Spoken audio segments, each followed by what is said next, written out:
Welcome to It's a Grand Life, where our mission is to be a voice for grand families and kinship caregivers everywhere.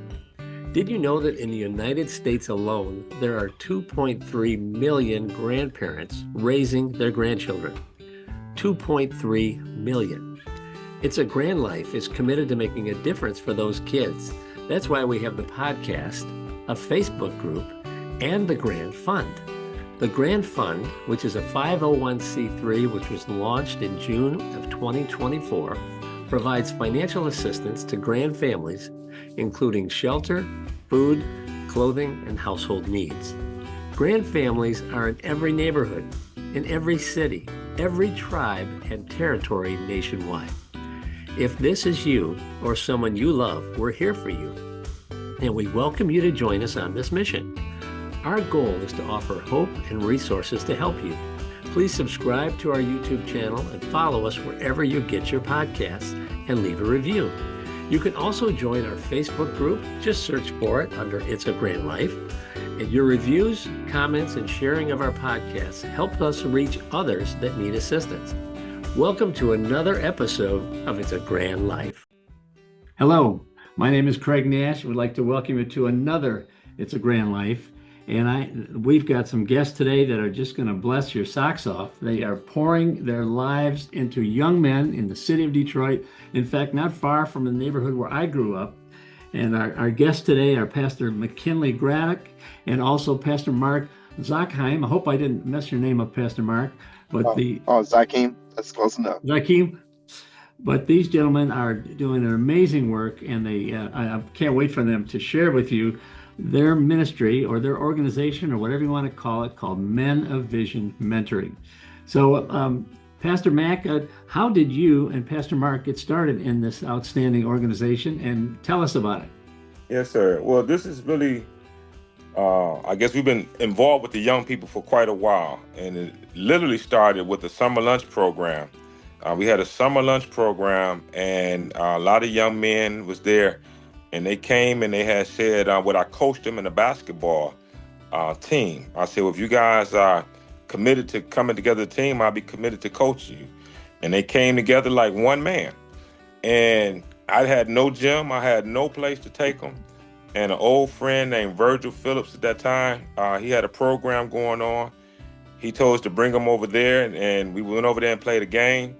And something happened. I had called a timeout in one play. I called a timeout. And all the young men, they came to me and they looked at me and they had such hope that I was going to give them something.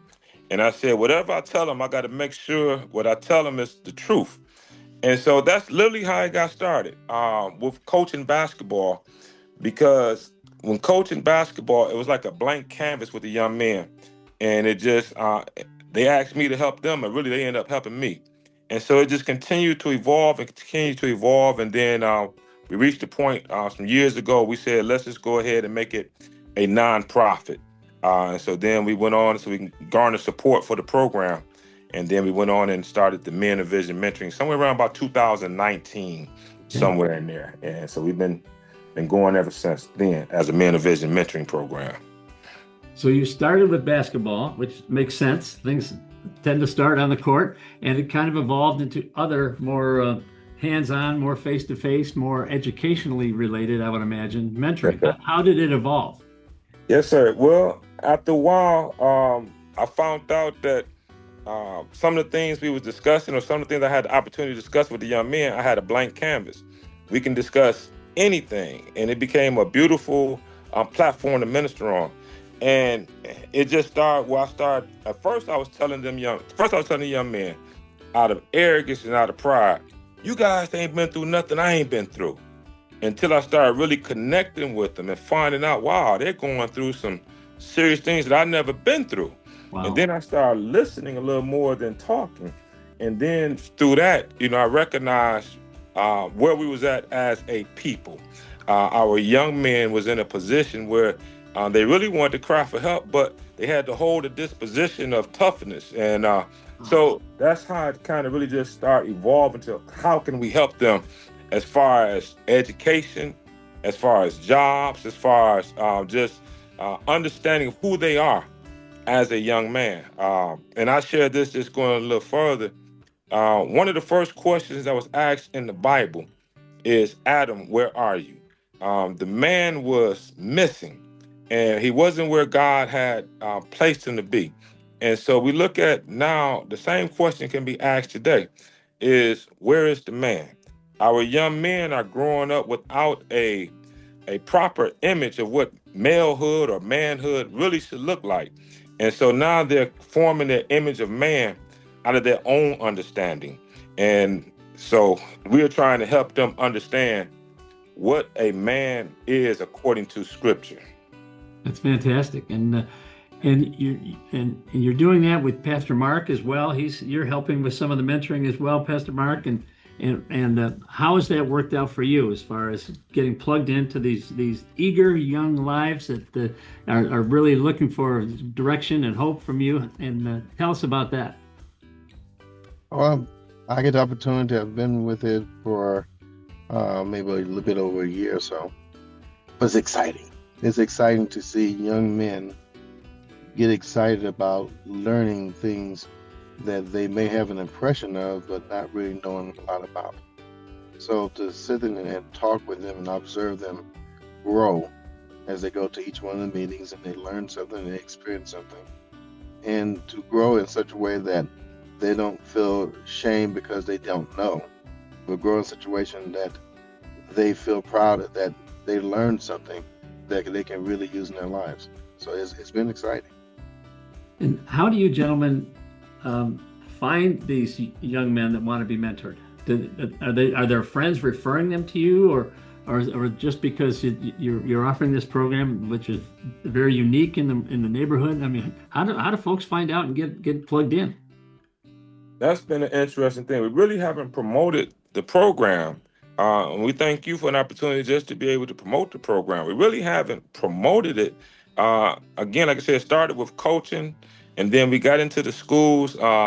Madison Carver Academy, we had quite a few students from there coming, and then it just kind of continued, just word of mouth. And so we're blessed to have a place, consistent place in the library where we're allowed to meet. So we put literature there at the library. And then oftentimes people might search us up on the web. We are on the web as a mentoring program. So we get a lot of people who search us up on the web looking for a mentoring program. And so we really haven't promoted it, I would say, but just word of mouth. We on the website. We do have some literature at the library, and then other young men tell our friends about it. And so we've been always having to have somebody there to mentor. That's absolutely fantastic. And, in this day and age, you hear a lot of negative things said about young people, that they're not interested in, especially in biblical things. They're not interested in that. They're more interested in social media. But you gentlemen are seeing a whole different side of young men, that they want to be mentored. They want to be coached, whether it's on the basketball team or in the library. And what would you say is your favorite mentoring memory so far of dealing with these young men? What are some of the success stories you've had? Well, I'll tell you one off the top. I share one that always stuck out with me. This young man, I used to pick him up, and I used to go pick him up and bring him to the program. And he actually, one day I went to go pick him up. He didn't answer the call. And I came back the next week. He didn't answer the call. And so the third week he came. And so when he started apologizing for missing the last 2 weeks, but he told me why he missed the last 2 weeks. He said his house had got shot up, and him and his grandmother, they had to crawl out of the house, and go to, find cover someplace else. And he was talking about missing the program, and I had to stop him and say, come back to me and tell me about the shooting. And so that's when I really kind of recognized it was two different worlds that we was trying to bridge, because he was living in a world I didn't understand.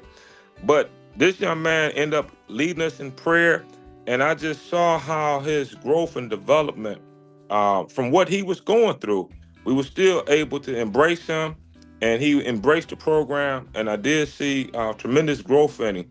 And that was just one extreme example, but there's been so many. We have some great young men. There's a stigma placed upon our young men, and that stigma is what we believe to be true. Perception is the most simplest form of reality. But Mhm. when you start talking to these young men and interacting with them, man, they are beautiful. They are beautiful. They have situations that they're dealing with. And just to be able to not be afraid of them, but to embrace them, and you'll find out they're not the problem. They're really the solution. Amen to that. That's fantastic. And so, what happened with the young man who he's living with his grandma, right? Yes. And of course, that's our neighborhood. It's a Grand Life. It's all about grandparents raising their grandkids. And that was going to be my next question. Do you have any grandparents who are raising these young men that are involved in your program? And obviously, you do have. And do you partner with the grandparents to really specifically dial in to the young men and help them get what they need specifically? We really haven't um, used the grandparents as a target per se. We just really open it up, and so what we find more is more what we they call them. They say single mothers, Gotcha. and we try to say when you say you're a single mother, that puts yourself in an inferior category. It sounds just like you're all by yourself. But when we start recognizing that they are all our children, you're not by yourself. Even though you're looking in a situation where you're raising your child by yourself, it's amazing how when we partner together, you can tell your son something 100 times, and we can come behind and say the exact same thing one time. And he said, "Oh, and I said, it's not a matter of who tell it to him. It's just a matter of who when he gets it." And so, yes, we do have, matter of fact, one mother in particular is a great grandmother. She is raising her great grandson, which is incredible to me. And so she is doing a great job in taking on that task. And so I do salute her. But for the most part of it, most of our mentees come from just the mother at the home, and a couple there are with grandmothers. Yes, sir. And so the word gets out now from the Redford Public Library, right? The Redford branch of the Detroit Public Library. But I mean, right now we're hopefully we are speaking to hundreds of grandparents in Metro Detroit, all over the country, really. But those of us who are in the Detroit area, I mean, I know you're speaking to some grandparents that are going to love this. This is just really outstanding what you're doing. Tell us, when do you meet? How long do you meet? And how does that work? Yeah, outstanding. So we meet every Saturday. We start in October and we go through May. We conclude in May. And we meet every Saturday, 3 p.m. to 5 p.m. And our teaching is biblically based, although we don't beat them over the head with the Bible. It's biblically based. And the name of the program is Men of Vision Mentoring. Where there's no vision, the people perish. Happy is he that keepeth the law. That's Proverbs 29:18, I believe it is. And what that entails, or what we're using as a platform, is telling our young men, if you don't have a vision, then as the head, if you don't know where you're going, then that's equivalent to the blind leading the blind. Mm. And so we're trying to encourage them to have a vision. There's an African proverb that say, today is not the day to plan for today. And so we're trying to get them with even the mindset of starting out in the morning, making their bed up, turn around and make your bed up. And that's what your vision of when you come back to lay down, your bed is already prepared for you. But the ultimate objective is for them to see Christ, because we recognize if you don't, you can have all these material things, but if you don't know the Lord and Savior, your own personal Savior, then the Bible says, what does it profit a man to gain the whole world and lose his only soul? So we have different professions that come in and talk to the young men. We had a carpenter come in recently, talk to him about carpentry. We've had a gentleman who worked in human resources. He came in and spoke to the young men. We had a master chef, a Huh. master electrician, different walks of life. We have to come and talk to our young men just so they can see something other than drugs and basketball and rapping, to be able to provide a means of living. We have tutors. We got reading tutors. We got math tutors to try to help our young men in that area. We go on field trips. We're planning to go to Lancaster, Pennsylvania, in July to see a play called Joshua at the Sights and Sounds Theater. Phenomenal theater there. We went last year and we saw Noah, and like I said, community service. So we're really just trying to equip these young men in their walk of being a man. We're trying to give them everything they need. And one of the things that we won't say we're proud of, but we're thankful for, is that it doesn't cost the young men anything to be a part of the program. We have lunch we provide for them every meeting, and it's absolutely free. We don't want economics to be a reason why somebody can't partake in this program. And so we are looking now, by us becoming 501c3, we are looking now to actively, support donors and supporters to help with the finance of the program. And that's absolutely terrific. And I don't know why you wouldn't have all the support you need, because you're doing frontline work and really making a difference in the lives of these young men. And I love the fact that you're so consistent. You meet every Saturday, and that is just so powerful, because sometimes when you meet every couple of weeks and folks get out of a rhythm, but and you got a great time there in the afternoon where there's not a lot going on. So let's get the young men in the library. And that's absolutely terrific. So, Pastor Mark, do you want to add anything to that, or how this is, how you reach out to these young men, or some of the what's been your favorite memory of mentoring these young men? Well, several weeks ago, we had some young men there, and they were doing some reading.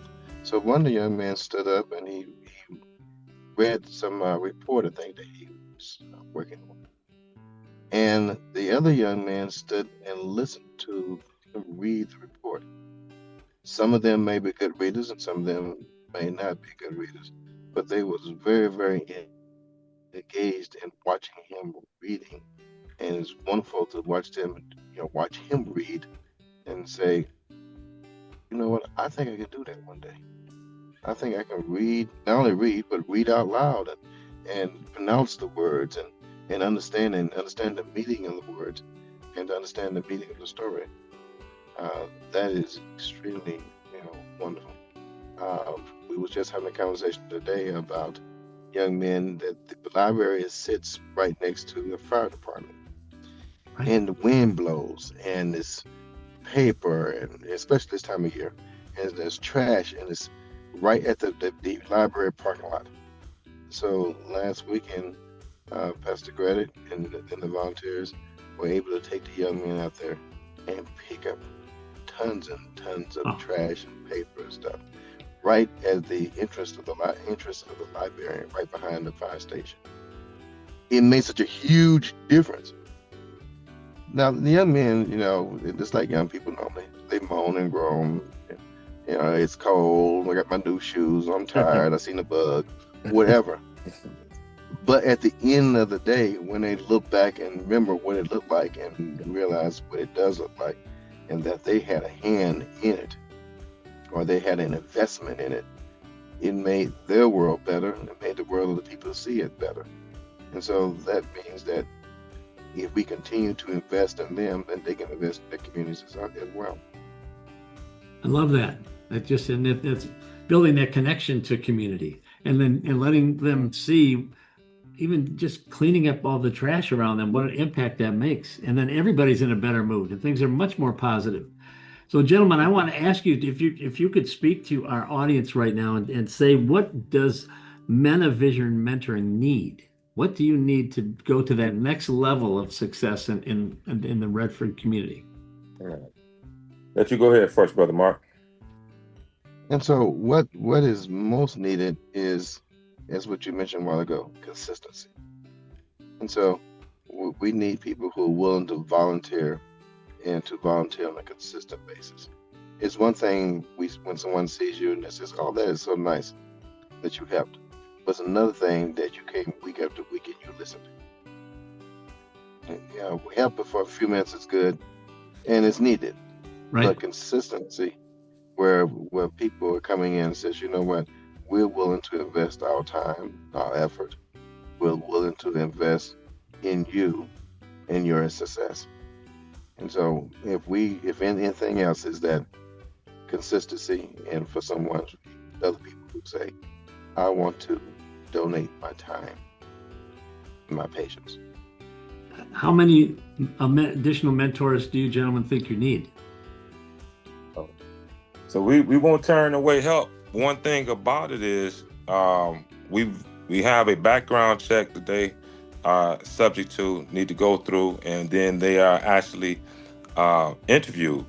And our intent is to be very mindful who we're putting over our young men. The parents are trusting us with their young men. So one of the things that we are we advocate is that you are put in a position as a role model, not just on Saturday from 3 to 5. You're put in a position as a role model 24 hours a day.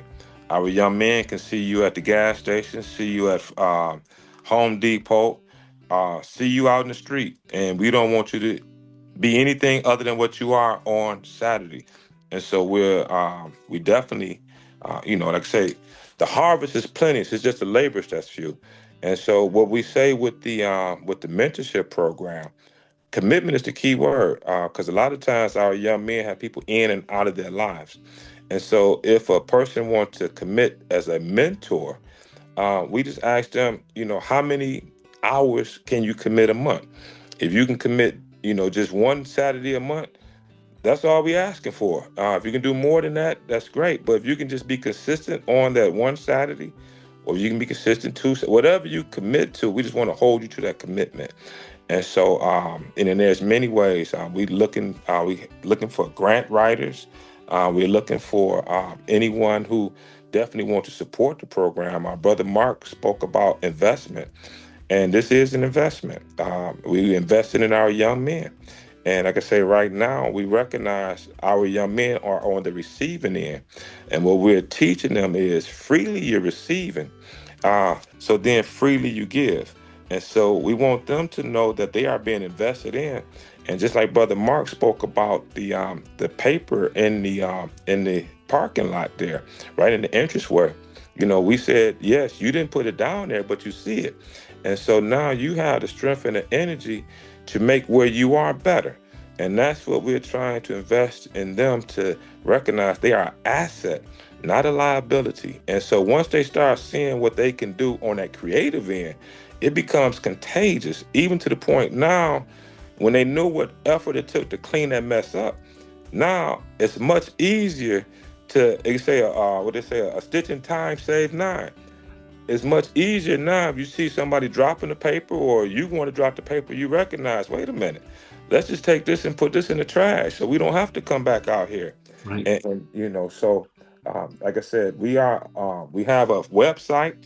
If somebody wants to donate in that regards, they can click on the website. There's a place where you can donate. We are definitely going to start putting out some information. If somebody wanted to be consistent in their donation, whether it's once a month, once a year, twice a year, we want to start being in that regard. So it's all going towards the upbuilding of our young men. And so, yes, sir. And Pastor McKinley, what is the website address? The website address is I think it's MOV, M-O-V. Okay. MOV mentoring.org, O-R-G. Got it. And your email is mov.mentoring@gmail.com, right? Correct. So it's MOV, menovision.mentoring.org. And I may know some gentleman who could come alongside and help mentor. Let's see if we connect with some gentlemen who could really be a blessing to the community. We just want to thank you, gentlemen, for coming on, and we are connected now, and you can just consider us as your partners in communication. We want to share with what you're doing anytime you have something to share. We want to come on and talk about what's going on with Men of Vision. This is exactly what our world needs. This is exactly what grand families need. You know, grand families, a grandparent raising the grandkids. And we have my partner in crime here, Kathy Curry, and I know of a number of grandparent organizations in and around Metro Detroit that we want to connect you with if you're not connected already, because I know there's going to be young men that are going to need the mentoring support that you gentlemen offer. And we just salute you. We take our hat off to what you're doing. You are right on the front line, and what a blessing. So thank you so much for being our guest here on It's a Grand Life. And we're going to let you know when this is going to be airing so you can get a copy of it. You can put a copy on your website if you'd like.